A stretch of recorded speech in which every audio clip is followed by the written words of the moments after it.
Good morning, and welcome to Section 15 Daily Tech News. I'm Alex. I'm Levi. And today we'll be your guides.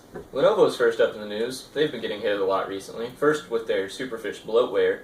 Now Lizard Squad hijacking their domain name, giving them access to all of their traffic and thus all of their internal emails as well. And Ceres is a dwarf planet located between Mars and Jupiter in the asteroid belt, which has not one but two white spots. Now, some scientists are saying that these white spots are merely glass deposits, resultant from volcanic eruptions. But I am no fool. Ceres is clearly powering up its multi-beam planet-destroying laser. Hyperloop will be a thing soon. Elon Musk's dream is getting implemented in the Southern California project city of Quay Valley. The 5-mile run is supposed to act as a monorail for the city. The short run means that it won't go any faster than about 200 miles an hour, about a quarter of Elon's projected 760 miles an hour. But the intent is to prove the feasibility of the project. However, Elon is still planning to build a test track for companies and students to test their pods in someplace in Texas. We interrupt your daily tech news for a very special announcement. This message is intended directly for ISIS. Stop it. You are not being the men that Mr. Rogers knew you could be. That is all.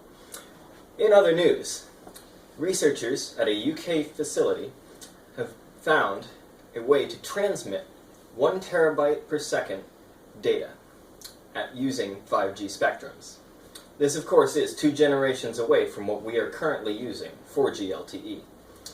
We will need to achieve proper 4G speeds before we can progress on to the 5G spectrum, which will, of course, use high-frequency spectrums above the 6 gigahertz mark. We will not expect to see this implemented until around 2025, but there will be demonstrations performed at UK colleges in the year 2018. According to research analysts, Apple is going to ship the new iPhone with 2 gigs of RAM. More interesting is their estimates on the new iPad Pro, which will be shipping with 4 gigs. This is backed by Apple seemingly buying up all the resources they can get their grubby mitts on. But they're not the only ones. Samsung and LG are also increasing the RAM shipped in their phones as well. And Google is telling cities that they will either need to make it easier for Google Fiber to be installed, or they will be ignored completely by the company.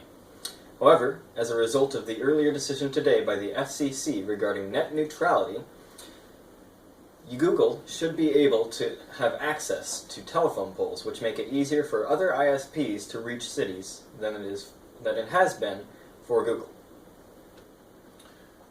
In talking about the net neutrality, it got passed today, 3-2. The new rules prohibit broadband providers from blocking or slowing traffic on wired or wireless networks. So basically, ISPs can't charge services like Netflix for a fast lane during peak hours. And that's after several months of lobbying with the help of Google and other powerhouse companies who share an interest with the public maintaining their free access to the internet. Thank you for joining us for today's Daily Tech News. I'm Alex. I'm Levi. And we'll see you next time.